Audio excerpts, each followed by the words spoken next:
Ano gusto niyo, ma'am? Request Basahin ko pa to? Yes, yung patient, sir.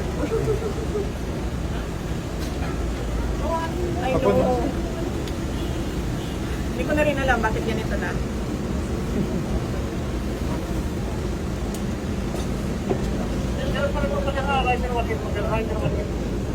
So may assisting physician. May gusto na pala siya. Meron talaga. May facility. Kinlose nila, sir. Kinlose. Ayaw mo talaga ayaw mo Decide siya. yung ambulance yun. Deadline. Decide siya on her own.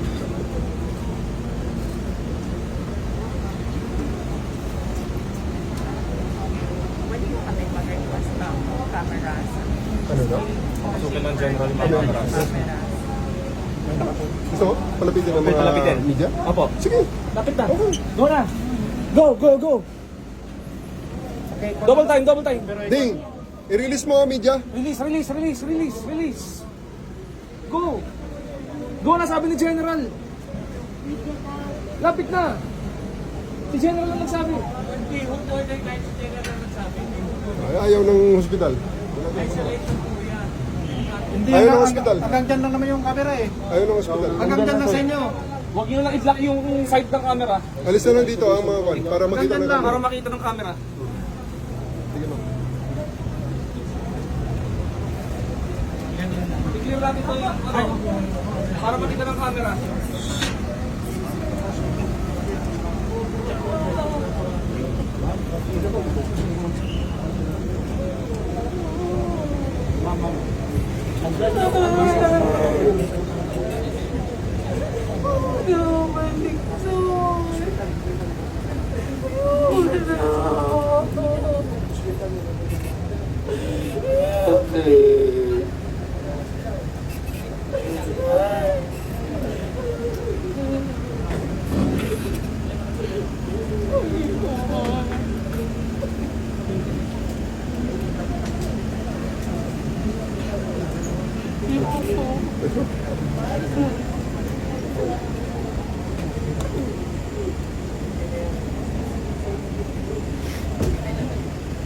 Sabi na ako dadalhin. Veterans lang. Dadalhin. Where is it? Considering that as requested, Attorney Zoraida Lopez has been examined by the physicians and cleared in the St. Luke's Medical Center, Quezon City. You are directed to transfer Attorney Lopez to the Veterans Memorial Medical Center, Quezon City. Pero kasama ko doon. Ma'am, si VP, and anybody of your choice. May text tayo galing kay SILG Remulla. Ma'am, nagsabi ni SILG Remulla, Yan din ang sabi niyo, tapos kinuha niyo ako kanina, dadalhin niyo ako sa correctional. ma'am, hindi ma'am, tapos na yun. Totoo. To General Nick Torre from the SILG John Vic Remulla, transfer of Attorney Zuleika Lopez to Veterans Memorial Center.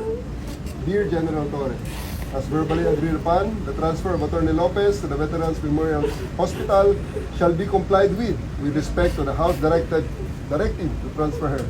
Please accord all security measures necessary to ensure her safety. Furthermore, please allow the untethered access of her personal physicians during her confinement. The attorney will also be accorded full visitation rights of the following people: Senator Bato de la Rosa, Senator Amy Marcos, Vice President Sara Duterte. Please be advised that all pertinent hospital safety guidelines should be followed, as well as hospital policies on visitation practices. For strict and immediate compliance, signed, SILG, John Vic Remulla. Ma'am, assurance yun. I don't need your assurance anymore. That's what they told me in the house. And look where it brought me. Dito, maraming witness. Dito naman si, sasakay ka naman mo sa sasakyan ni Pumayag sila VP. sa media, pumayag sila kay Senator Bato. Ma'am, sasakay po Pumayag kayo. sila sa akin. Sasakay po kayo sa sasakyan ni VP. Kasama niyo po si VP sa sasakyan. She will be transporting you to Veterans Memorial Center. Pumayag sila. Hindi ka naman iiwanan ni VP, ma'am. Sure yan, Nick, di ba? Yes, sir. Promise. Of course, sir. Nandiyan naman si VP. They are just in one car. Si Ianto. Okay, ma'am?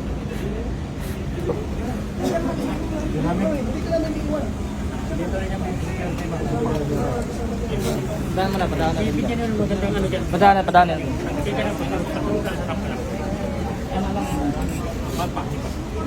Ay, alala yun dyan. Si VP, baka ma'am. Paano, ma'am? Paano?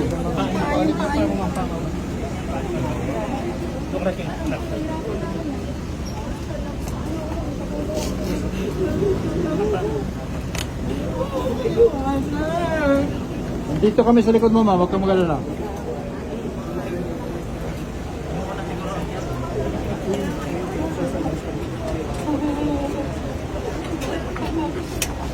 Muna ako ha. Next. Nicole. Sila na konti.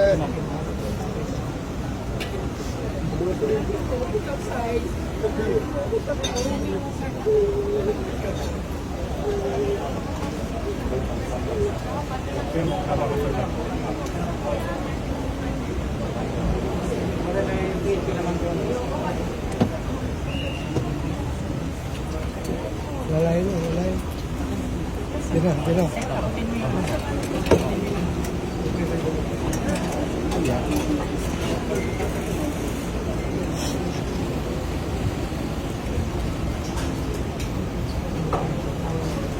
Bangin yun na eh. Nakalihok na.